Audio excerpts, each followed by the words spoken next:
Science 3 na si Teacher Jen. Nasa ika-unang linggo na tayo ng ika-4 na markahan. At para sa aralin natin ngayon sa araw na ito ay ang kapaligiran at kahalagahan nito sa tao at iba pang may buhay. Binabati kita sa ipinakita mong kagalingan sa nakaraang aralin. Sa araling ito ay inaasahan na mailalarawan mo ang mga bagay tungkol sa kapaligiran at ang kahalagahang nagagawa nito sa atin at sa iba pang may buhay. Suriin ang larawang aking ipapakita.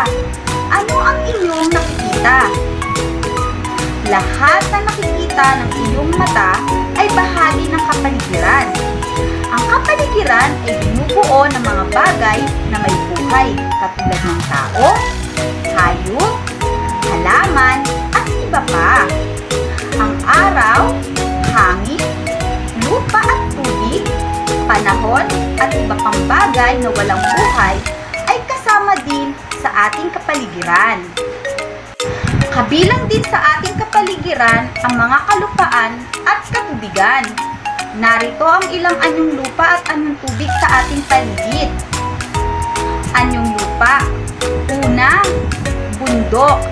Ito ay pinakamataas na anyong lupa, pabilog at patulis ang tuktok nito.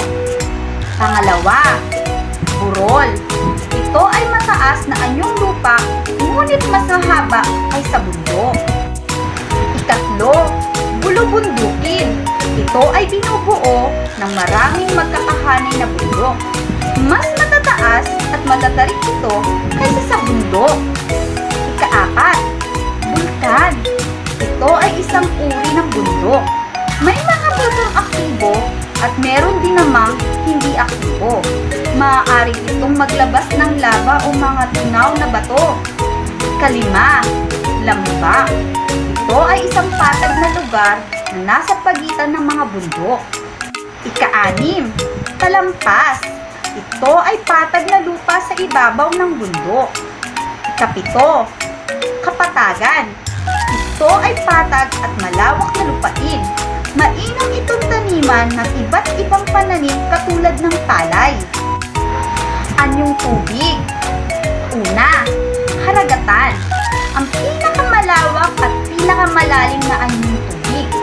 Maalat ang tubig nito. Pangalawa, dagat. Ito ay malawak na anyong tubig na mas maliit kaysa karagatan. Pangatlo, lawa. Ito ay anyong tubig na papaligiran ng lupa. Pang-apat, talon.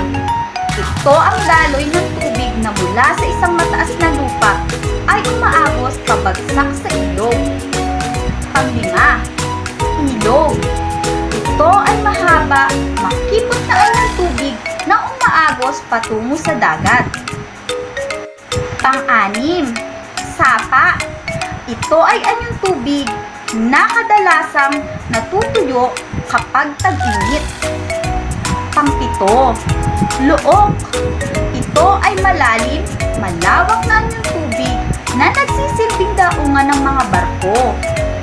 Pang-walo, bukal. Ito ay anyong tubig na nagmula sa ilalim ng lupa. Ang lahat ng bagay na matatagpuan sa kapaligiran ay may kanya-kanyang kahalagahan na ginagampanan upang mabalanse ang ating mundo. Ano-ano ang kahalagahan ng kapaligiran sa atin at sa iba pang may buhay? Kahalagahan ng kapaligiran sa tao at sa iba pang may buhay. Una, tirahan.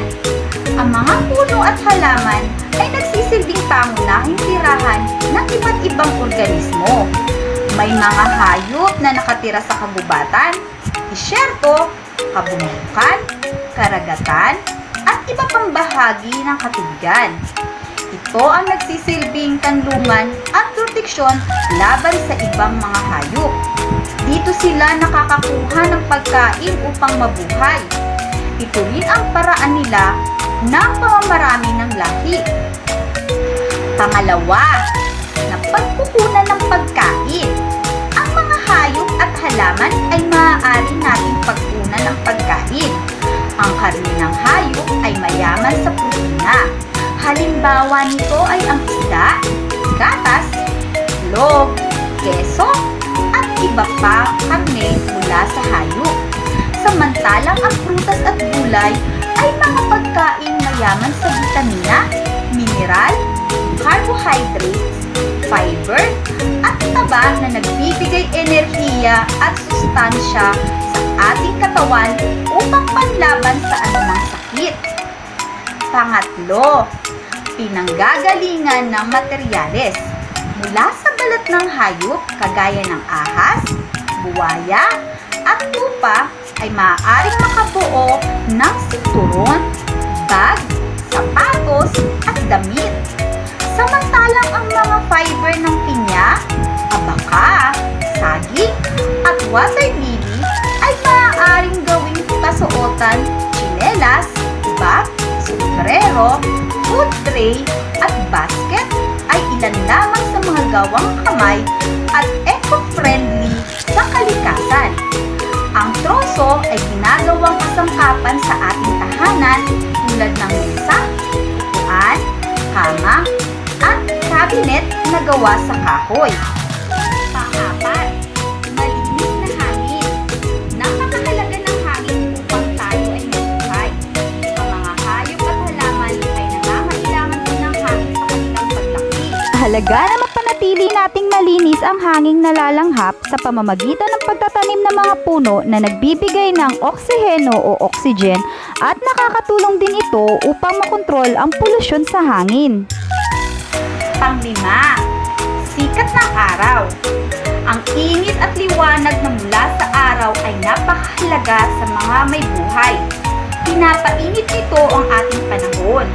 Ito ang nagbibigay enerhiya sa mga halaman upang makagawa ng pagkain.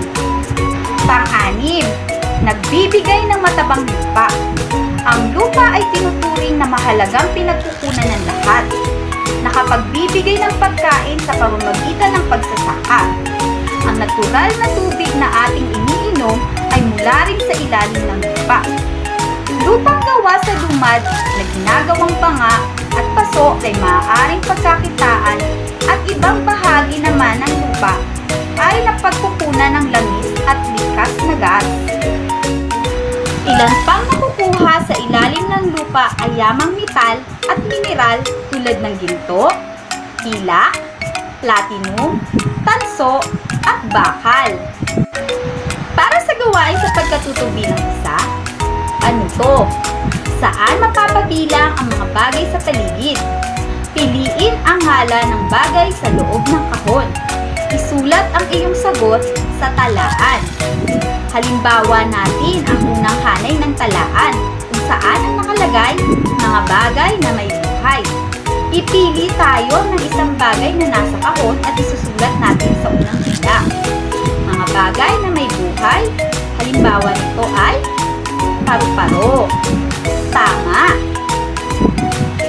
Para sa iba pang gawain sa pagkatuto, narito ang inyong mga sasagutan.